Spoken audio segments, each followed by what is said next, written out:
Hello అండి, అందరికీ నమస్కారం. మనం ఈరోజు ఈ వీడియోలో ఇండియాలోని ఏ రాష్ట్రంలోనైనా, ఏ నియోజకవర్గం వారైనా, ఏ మండలం, ఏ గ్రామం వారైనా 18 సంవత్సరాలు నిండిన వారు తమ ఓటు నమోదు కొరకు ఆన్లైన్లో ఎలా నమోదు చేసుకోవచ్చు అనే విషయంను ఈ వీడియోలో చూద్దాం. ఎందుకంటే చాలామంది అవగాహన లేక నెట్ సెంటర్లకు మరియు ఎవరైనా ఏర్పాటు చేసే సెంటర్ల వద్దకు వెళుతూ ఉంటారు. ఆ అవసరం లేకుండా మీ ఫోన్లోనే మీరు మీ ఓటును చాలా తక్కువ టైంలో నమోదు చేసుకోవచ్చు అనే విషయంను ఈ వీడియోలో చూద్దాం. ముందుగా మా ఛానల్ను ఇంకా సబ్స్క్రైబ్ చేయని వారుంటే ఈ వీడియో క్రింద ఉన్న సబ్స్క్రైబ్ బటన్ క్లిక్ చేసి సబ్స్క్రైబ్ చేయగలరు. అదేవిధంగా ఈ వీడియోను లైక్ మరియు షేర్ చేయగలరు. ఇక ఈరోజు వీడియోలోకి వెళ్తే, ఈ కొత్తగా ఓటు నమోదు కొరకు 18 సంవత్సరాలు నిండి ఉండాలి మరియు ఆ ప్రాంతంలో ఆర్డినరీ రెసిడెంట్ అయి ఉండాలి. ఆర్డినరీ రెసిడెంట్ అంటే ఆ కుటుంబం ఆ ప్రాంతంలో నివాసం ఉండాలి. అయితే 17 సంవత్సరాలు దాటిన వారు కూడా అప్లై చేసుకోవచ్చు. 18 సంవత్సరాలు నిండటానికి కొద్ది నెలల ముందు వారు అప్లై చేసుకోవచ్చండి. వారు ప్రాస్పెక్టివ్ ఓటర్స్ కిందకు వస్తారు. వీరికి వారి బూత్ లెవెల్ ఆఫీసర్ దగ్గర వివరాలు నమోదు చేయించుకున్నా కానీ వీరికి 18 సంవత్సరాలు నిండిన తర్వాత ఓటును ఓటర్ లిస్టులో చేరుస్తారు. ఇక ఈ కొత్త ఓటు నమోదు 2 విధాలుగా చేసుకోవచ్చు. ఒక విధానం ఏమిటి అంటే, ఏ రాష్ట్రం వారైతే CO డాట్ అని వారి రాష్ట్రం యొక్క పేరు, అంటే ఏపీ ఆంధ్రప్రదేశ్ వారైతే CO డాట్ ఏపీ అనే వెబ్ అడ్రస్లో, అదేవిధంగా వేరే రాష్ట్రం వారైతే CO డాట్ వారి రాష్ట్రం కోడ్తో వెబ్ అడ్రస్తో సెర్చ్ చేసి ఆ వెబ్సైట్లో న్యూ ఓట్ రిజిస్ట్రేషన్ ఫామ్ 6 అంటారండి. ఈ న్యూ ఓట్ రిజిస్ట్రేషన్ అనే ఆప్షన్ పై క్లిక్ చేసి ఓటు నమోదు చేసుకోవచ్చు. మరొక విధానం ఏమిటంటే, పై వీడియోలో చూపిన విధంగా మీ ఫోన్లో ప్లేస్టోర్ నుంచి ఓటర్ హెల్ప్ లైన్ అనే యాప్ను డౌన్లోడ్ చేసుకొని, కొత్తగా యాప్ డౌన్లోడ్ చేసుకున్న వారు సైన్ అప్ అవ్వాలండి. మీ వివరాలు మరియు పాస్వర్డ్ సెట్ చేసుకోవాలి. న్యూ పాస్వర్డ్ సెట్ చేసుకోవాలి. ఆల్రెడీ యాప్ డౌన్లోడ్ చేసుకున్న వారు పై ఇమేజ్లో చెప్పిన విధంగా యూజర్ నేమ్ దగ్గర మీ ఫోన్ నంబర్ మరియు పాస్వర్డ్, మీరు ఇంతకు ముందు సెట్ చేసుకున్న పాస్వర్డ్ను ఎంటర్ చేసి సెండ్ ఓటీపీ అనే ఆప్షన్ పై క్లిక్ చేస్తే మీరు రిజిస్టర్ అయిన ఫోన్ నంబర్కు ఓటీపీ వస్తుంది. ఆ ఓటీపీ ఎంటర్ చేసి లాగిన్ అవ్వాలి. రీసెంట్గా లాగిన్ అయిన వారికి డైరెక్ట్గా యాప్ ఓపెన్ అవుతుంది. యాప్ ఓపెన్ చేసిన తర్వాత మొదటి ఐకాన్ ఓటర్ రిజిస్ట్రేషన్ అనే ఐకాన్ మీద క్లిక్ చేయాలండి. అలా క్లిక్ చేసిన తర్వాత ఫామ్ 6 న్యూ ఓటర్ రిజిస్ట్రేషన్ అనే ఆప్షన్ పై క్లిక్ చేయాలి. ఆ ఆప్షన్లోనే మనకు కింద ఒక ఇన్స్ట్రక్షన్ ఉంటుంది. 18 సంవత్సరాలు పైబడిన వారు లేదా కొన్ని నెలల్లో 18 సంవత్సరాలు పూర్తయ్యేవారు మాత్రమే అప్లై చేసుకోవాలి అని ఉంటుంది.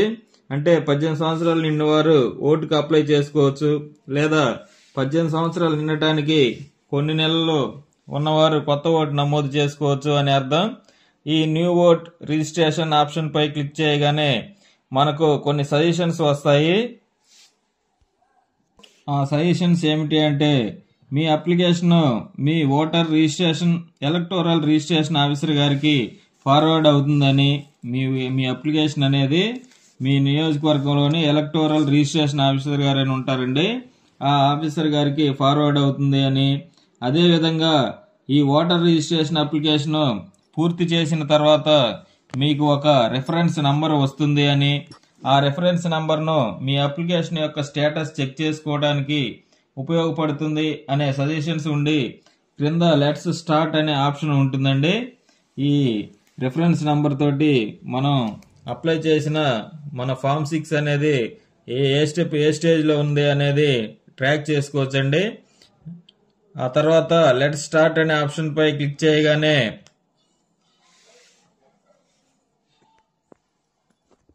మనకు 2 ఆప్షన్స్ ఉంటాయి.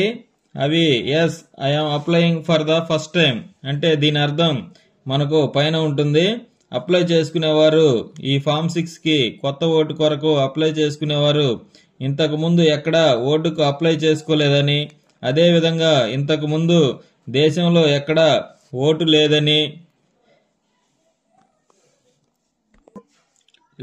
తెలియజేయాలి. అలా లేకపోతే yes I am applying for the first time అనే ఆప్షన్ క్లిక్ చేయాలి. అలా కాకుండా మరే ప్రాంతంలోనైనా ఓటు ఉన్నా లేదా ఓటు కొరకు అప్లికేషన్ రిక్వెస్ట్ పెట్టుకున్నా కానీ no I already have voter ID అనే ఆప్షన్ క్లిక్ చేయాలి. ఒక వ్యక్తికి ఒక ఓటు మాత్రమే ఉండాలి అనేది నిబంధన కాబట్టి ఎక్కడా ఓటు లేనట్లయితే మరియు ఓటు కొరకు ఇంతవరకు అప్లై చేసుకున్నట్లయితే yes I am applying for the first time అనే ఆప్షన్ పై క్లిక్ చేస్తే తర్వాత పేజీలో భారతీయ పౌరుడు జనవరి 1వ తారీఖు నాటికి 18 సంవత్సరాలు నిండిన వారు ఎలక్టోరల్ రోల్లో చేర్చబడతారు అని మరియు పుట్టిన తేదీ నిర్ధారణ కొరకు ప్రభుత్వం జారీ చేసిన ఏదైనా ఐడి కార్డును కన్సిడర్ చేస్తారు అని ఇన్స్ట్రక్షన్స్ ఉంటాయి. ఆ ఇన్స్ట్రక్షన్స్ క్రింద వరుసగా ఆప్షన్స్ సెలెక్ట్ స్టేట్ అన్న దగ్గర మీ స్టేట్ ని సెలెక్ట్ చేసుకోవాలి. అదేవిధంగా సెలెక్ట్ డిస్టిక్ అన్న దగ్గర మీ డిస్టిక్ ని సెలెక్ట్ చేసుకోవాలి. అదేవిధంగా అసెంబ్లీ కాన్స్టిట్యుయెన్సీ అన్న దగ్గర మీ అసెంబ్లీ కాన్స్టిట్యుయెన్సీ నేమ్ సెలెక్ట్ చేసుకోవాలి. ఆ తర్వాత అసెంబ్లీ నియోజకవర్గం మరియు అదేవిధంగా date of birth month year select చేసుకొని క్రింద డాక్యుమెంట్ ప్రూఫ్ అన్న దగ్గర మీరు మీ ఏజ్ నిర్ధారణ కొరకు మీకు 18 సంవత్సరాలు నిండినవి అని తెలియజేయట కొరకు ప్రభుత్వంచే ఆమోదించబడిన ఏ డాక్యుమెంట్ అప్లోడ్ చేస్తున్నారో ఆ డాక్యుమెంట్ నేమ్, మీరు అప్లోడ్ చేసే డాక్యుమెంట్ యొక్క నేమ్, ఆధార్ కార్డు అయితే ఆధార్ కార్డు, డ్రైవింగ్ లైసెన్స్ అయితే డ్రైవింగ్ లైసెన్స్, ఎలక్ట్రిసిటీ బిల్లు అయితే ఎలక్ట్రిసిటీ బిల్లు, గ్యాస్ బిల్లు అయితే గ్యాస్ బిల్లు అవి సెలెక్ట్ చేసుకోవాలండి. దానిలో డేట్ ఆఫ్ బర్త్ ఉండాలి. అదేవిధంగా జిరాక్స్ కాపీ అయితే సెల్ఫ్ అటెస్టెడ్ అంటే అప్లికెంట్ ఎవరైతే అప్లై చేస్తున్నారో వారు సంతకం చేసి అప్లోడ్ చేయాలి. ఆ డాక్యుమెంట్ అనేది జేపీఈజీ లేదా జేపీజీ ఫార్మెట్లో ఉండాలి. మరియు ఆ ఫైల్ సైజు 2 MB లోపల ఉండాలండి. అలా అప్లోడ్ చేసిన తర్వాత పర్సనల్ డీటెయిల్స్ అడుగుతుంది. మీ ఫోటో ఇది కూడా జేపీఈజీ లేదా జేపీజీ ఫార్మెట్లో ఉండాలి. మరియు సైజు ఫోటో యొక్క సైజు, పాస్పోర్ట్ సైజు ఫోటో యొక్క సైజు 200 KB కన్నా తక్కువగా ఉండాలి. అదేవిధంగా జెండర్ మేల్ అయితే మేల్ అని, ఫీమేల్ అయితే ఫీమేల్ అని, థర్డ్ జెండర్ అయితే థర్డ్ జెండర్ అని సెలెక్ట్ చేసుకోవాలి. తర్వాత మీ నేమ్ ఇంగ్లీష్లో ఎంటర్ చేయాలి.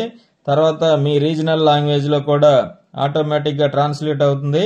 ఒక్కొక్కసారి ఈ రీజనల్ లాంగ్వేజ్లో ఆటోమేటిక్ ట్రాన్స్లేట్లో ఏమైనా స్పెల్లింగ్ మిస్టేక్స్ ఉంటే వాటిని కరెక్ట్ చేసుకోవాలి. ఆ తర్వాత సర్నేమ్ ఎంటర్ చేయాలి. ఈ సర్నేమ్ అంటే ఇంటి పేరు కూడా ఇంగ్లీష్లో ఎంటర్ చేస్తే ఆటోమేటిక్గా రీజనల్ లాంగ్వేజ్లో మీ యొక్క మాతృభాషలో ట్రాన్స్లేట్ అవుతుంది. ఒకసారి చెక్ చేసుకొని ఆధార్ నంబర్ ఎంటర్ చేయాలి. ఒకవేళ ఆధార్ కార్డు లేకపోతే క్రింద I am not furnish my Aadhaar number because I don't have Aadhaar number అనే దగ్గర ఉన్న దగ్గర ఆ బాక్స్ పై క్లిక్ చేస్తే వేరే ఏదైనా proof, PAN card, driving licence ఉంటే అవి అప్లోడ్ చేయవచ్చు. తర్వాత మొబైల్ నంబర్ అన్న దగ్గర mobile number, applicant mobile number లేదా రిలేటివ్ మొబైల్ నంబర్ కూడా ఇవ్వచ్చు. ఇక్కడ సొంత మొబైల్ నంబర్ ఎంటర్ చేయడం మంచిది. ఎందుకంటే మీరు ఓటర్ ఐడి కార్డ్ డౌన్లోడ్ చేసుకునే సందర్భంలో ఒక ఓటుకు ఒక మొబైల్ నంబర్ మ్యాప్ అయితేనే ఆ నెంబర్కు ఓటీపీ వచ్చి ఓటర్ కార్డు డౌన్లోడ్ అవుతుంది. తర్వాత ఈమెయిల్ ఐడి ఉంటే ఎంటర్ చేయవచ్చు, లేకపోతే వదిలేయచ్చు. ఆ తర్వాత ఏమైనా డిజబిలిటీస్ ఉంటే ఏ రకం డిజబిలిటీ అనేది టిక్ చేయాలి. అలా టిక్ చేస్తే డిజబిలిటీ పర్సంటేజీ మరియు డిజబిలిటీకి సంబంధించిన సర్టిఫికెట్ అప్లోడ్ చేయమని వస్తుంది. అప్లోడ్ చేయాలి. తర్వాత మీ రిలేటివ్ ఫాదర్, మదర్, వైఫ్ లేదా ఆర్ఫన్ అయితే గార్డియన్ టిక్ చేసి కింద బాక్స్లో వారి పేరు ఇంగ్లీష్లో ఎంటర్ చేస్తే మరలా మీ యొక్క మాతృభాషలో ఆటోమేటిక్గా ట్రాన్స్లేట్ అవుతుంది. అదేవిధంగా లాస్ట్ నేమ్ ఏదైనా ఉంటే ఎంటర్ చేసిన తర్వాత పేజీలో అడ్రస్కి సంబంధించిన ఆప్షన్స్ అంటే house number, street, area, locality, మొహల్లా, road, town or village, post office, మండలం లేదా తాలూకా ఇవన్నీ ఇంగ్లీష్లో ఎంటర్ చేస్తే ఆటోమేటిక్ ట్రాన్స్లేట్ అవుతాయి. ఒకసారి స్పెల్లింగ్ మిస్టేక్స్ చెక్ చేసుకోవాలి. అలాగే పిన్ కోడ్, మీరు ఉంటున్న ప్రాంతం పిన్ కోడ్ ఎంటర్ చేయాలి. మరియు మీరు అడ్రస్ ప్రూఫ్గా ఏ డాక్యుమెంట్ అయితే అప్లోడ్ చేస్తున్నారో ఆ డాక్యుమెంట్ పేరు, ఈ డాక్యుమెంట్ అనేది ప్రభుత్వంచే ఆమోదించబడిందై ఉండాలి. వాటి పేర్లు సెలెక్ట్ చేసుకోవాలండి. అక్కడ చూపిస్తాయి పేర్లు, ఆ పేర్లలో ఏదైనా ఒక డాక్యుమెంట్ను సెలెక్ట్ చేసుకోవాలి.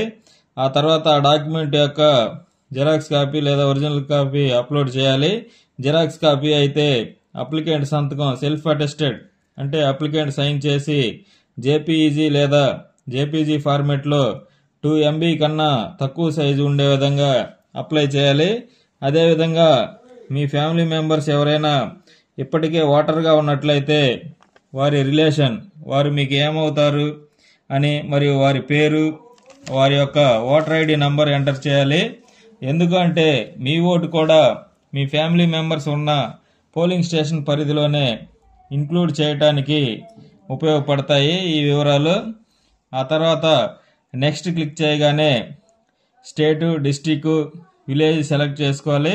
మీరు అప్లై చేసే డేటు, మంత్, ఇయర్ సెలెక్ట్ చేసుకొని ముందు ఎంటర్ చేసిన వివరాలు మరియు అప్లోడ్ చేసిన డాక్యుమెంట్స్ అన్నీ కూడా నిజమే అని డిక్లరేషన్ బాక్స్పై క్లిక్ చేసి డన్ అనే ఆప్షన్పై క్లిక్ చేయగానే ఒకసారి మీరు ఎంటర్ చేసిన వివరాలు ప్రివ్యూ అవుతాయి.